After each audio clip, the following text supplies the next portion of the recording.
Hello friends, কেমন আছো তোমরা সবাই? আশা করি ভালো আছো। তো আমিও ভালো আছি। মনের কথা ঘরের রান্না চ্যানেলে সবাইকে স্বাগতম। তো আজকে বিশ্বকর্মা পুজো। তো দেখো, বিশ্বকর্মা পুজোর দিন আমার বাড়িতে মনসা পুজো। তো এটা আমার বাৎসরিক পুজো। তো দেখো, এই সব রেডি হয়ে গেছে। এবার ব্রাহ্মণ এলে পুজো শুরু করব। এটা আমাদের প্রত্যেক বছরই হয় বিশ্বকর্মা পুজোর দিনে। তো প্রত্যেকের বাড়ি হয় শ্রাবণ মাস যাওয়ার দিন, কিন্তু আমার বাড়িতে হয় এই ভাদ্র মাস যাওয়ার দিন।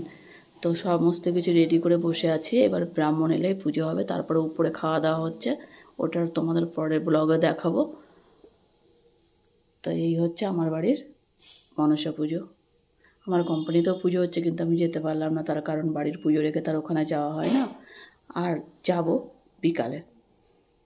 তো তোমরা দেখতেই পাচ্ছ, এই হচ্ছে আমাদের পুজো। আমাদের যেহেতু ঠাকুর দিয়ে পুজো হয় না, ঘটেই পুজো হয়। আর এই যে গাছ গাছ বসিয়ে।